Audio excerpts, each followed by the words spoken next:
Hello everyone, कैसे हैं आप लोग। चैनल पे पहली बार विजिट कर रहे हो तो लाइक एंड सब्सक्राइब जरूर कीजिएगा। देखिए अभी Q2 का रिजल्ट का सीज़न चल रहा है और आज की बात करें तो अडानी पावर का रिजल्ट आ चुका है, जिसको अगर हम देखें थोड़ा अच्छा से तो बहुत ही डिसअपॉइंटिंग करने वाला पे रिजल्ट इसने पेश किया हुआ है। सेल्स में देखिए इसको तो ईयर ऑन ईयर बेसिस पे देखिए 3% का जंप देखने को मिला है सिर्फ। वहीं नेट प्रॉफिट में देखें तो यहाँ पे 50% से डिक्लाइन देखने को मिला है। ईपीएस को ग्रोथ में भी देखें तो 50% से टूट चुका है। EBITDA मात्र 2% से बढ़ा हुआ है। लेकिन यहाँ पे एक चीज़ देखिए, नोटिस करने वाली बात है, यहाँ पे दो चीज़ें आपको देखने को मिल रही होंगी। सेल्स देखिए ओनली 3% से बढ़ा, लेकिन नेट प्रॉफिट देखिए सीधे 50% से टूट चुका है। तो इसके पीछे का कारण क्या है, आज कंपनी का मैनेजमेंट के द्वारा क्या बोला गया है इसके ऊपर, उसके बारे में हम बात करेंगे। सेल्स अगर कम हुआ तो क्यों हुआ, नेट प्रॉफिट इतना डाउन हुआ है तो उसके पीछे का क्या कारण है, दोनों चीज़ों को हम थोड़ा सा डीपली यहाँ पे बात करने वाले हैं। उससे पहले थोड़ा सा मार्केट का आज का ओवरव्यू देख लेते हैं कि मार्केट ने आज दिन भर कैसे काम किया था। उससे पहले थोड़ा सा FIDI का यहाँ पे करतूत देख लेते हैं, किसने यहाँ पे कौन सा खेला किया हुआ है। DI को देखिए 1400 का यहाँ पे इन्होंने नेट बाइंग किया हुआ है, जबकि FI को देखिए आज फिर से इन्होंने 3200 करोड़ का यहाँ पे इन्होंने नेट सेलिंग किया हुआ है। अभी भी इनका सेलिंग कंटिन्यू है। इनकी सेलिंग की बात करें तो पूरे अक्टूबर मंथ में ये फिर से इन्होंने आज सेलिंग कर दिया है।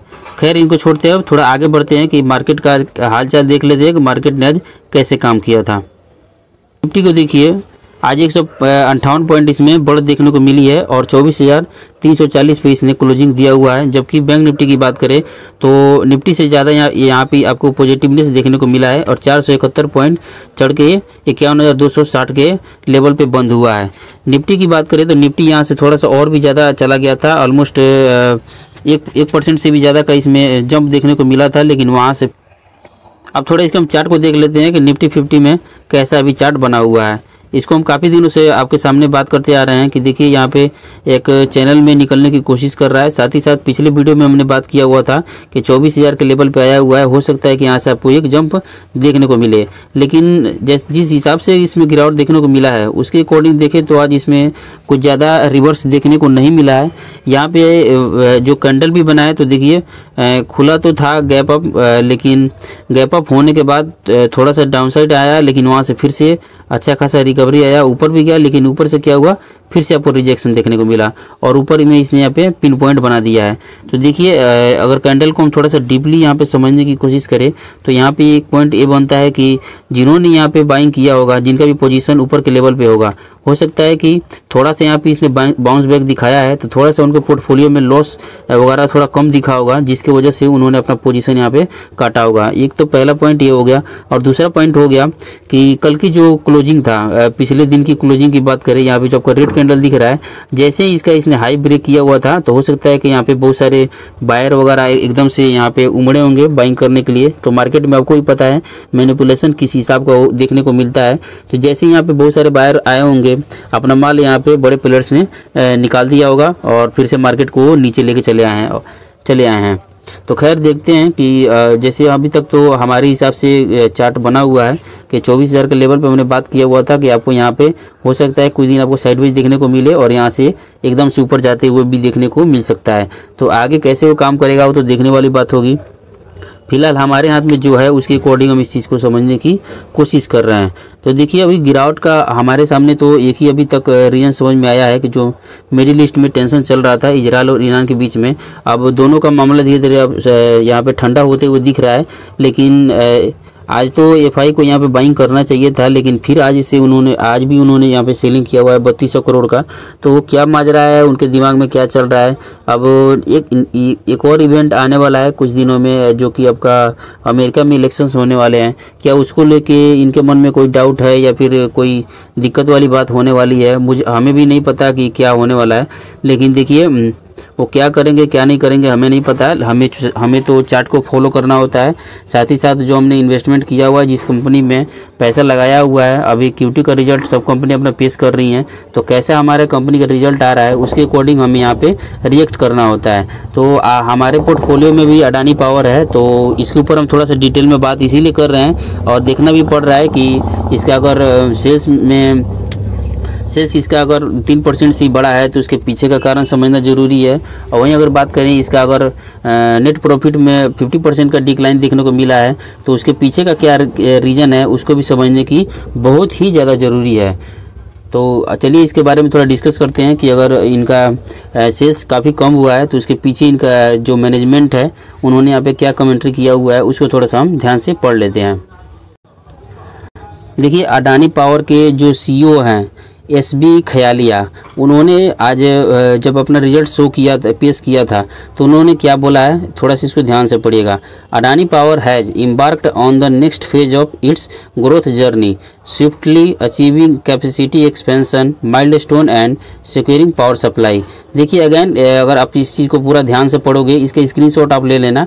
मैं इसका थोड़ा सा इसको स्क्रॉल कर देता हूँ, आप इसको स्क्रीनशॉट करके थोड़ा आप रुक रुक के ध्यान से पढ़ लेना। मैं इसका समरी आपको बता देता हूँ।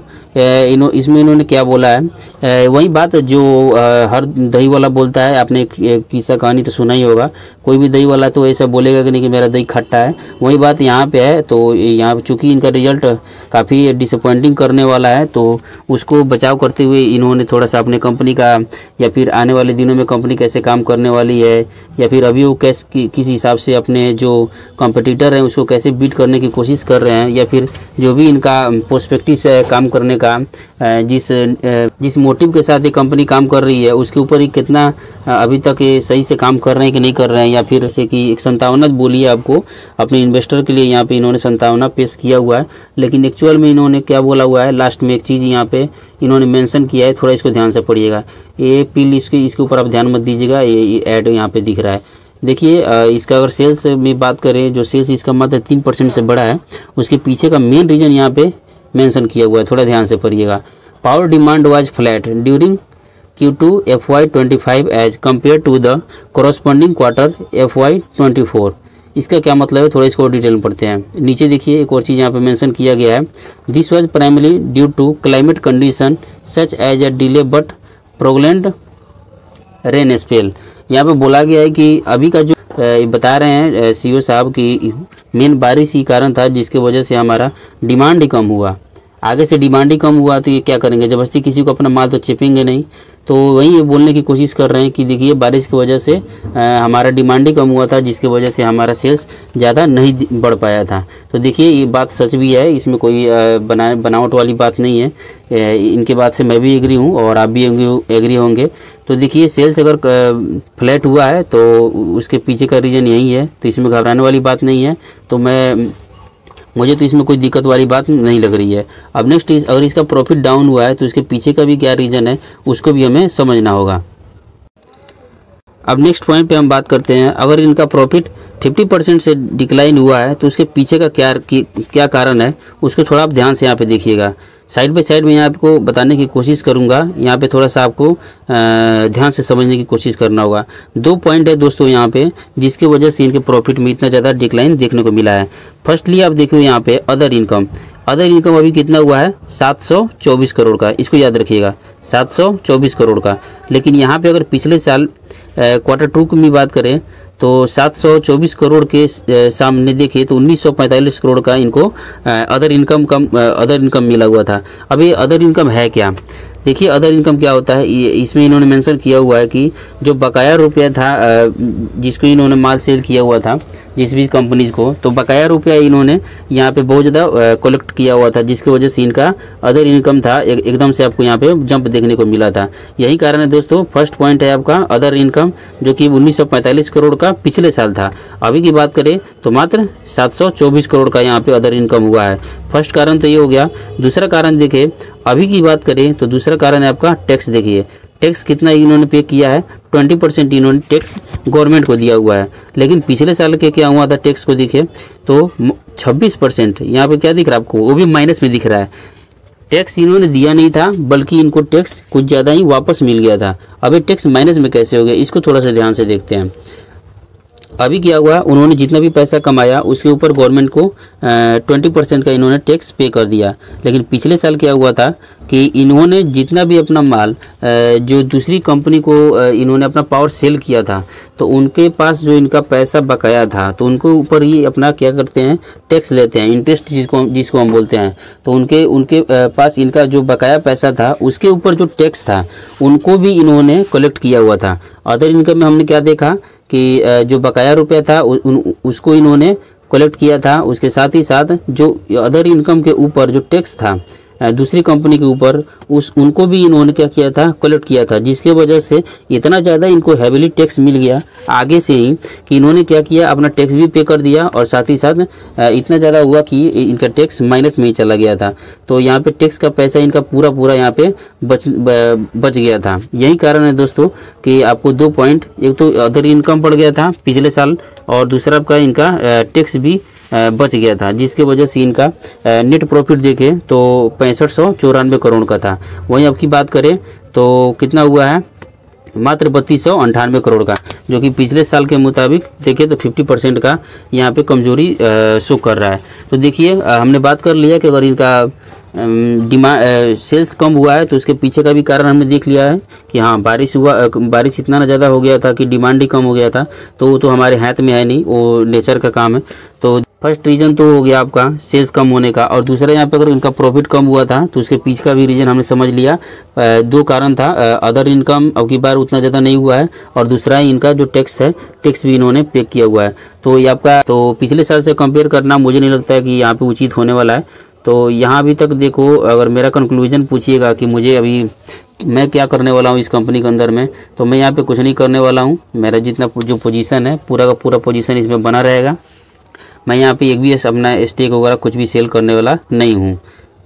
उसके पीछे का एक और कारण है दोस्तों, मॉर्निंग में नहीं हमने इसके ऊपर बात किया था कि इसका जो प्रमोटर है, प्रमोटर ने यहाँ पे 2% से ज़्यादा का स्टेक यहाँ पे इस क्वार्टर में बढ़ाया हुआ है। तो देखिए उन्होंने भांग का गोली तो खाया नहीं है, कुछ देखे ही उन्होंने यहाँ पे अपना स्टेक बढ़ाया है। उनको अपने कंपनी के ऊपर काफ़ी ज़्यादा कन्विक्शन है। प्रमोटर से ज़्यादा कौन जानता होगा अपने कंपनी के बारे में, तो उनके ऊपर हम तो भरोसा ज़रूर कर ही सकते हैं। तो मैं यहाँ पे निकलने वाला नहीं हूँ, मेरा जो पोजीशन है वो मैं इसमें बरकरार रहूँगा। लेकिन एक और चीज़ है, मैं यहाँ पे कोई भी नया पैसा इसमें ऐड नहीं करने वाला हूं, क्योंकि इसका रिजल्ट अभी फ्लैट देखने को मिला है। वहीं पर अगर इसका रिजल्ट काफ़ी अच्छा होता, अनुमान के मुताबिक होता, तो नो डाउट मैं इसमें कुछ ऐड करने की भी कोशिश करता। लेकिन मैं यहाँ पे कुछ भी ऐड करने वाला नहीं हूँ, जो है मेरे पास उसको मैं बरकरार रखूँगा। आप इसमें कैसे काम करोगे, अगर आपके पास स्टॉक है तो कमेंट करके बताइए कि आपका इसके ऊपर क्या राय है दोस्तों। तो आज के लिए इतना ही रहने देते हैं, मिलते हैं आपसे नेक्स्ट वीडियो में, तब तक के लिए धन्यवाद।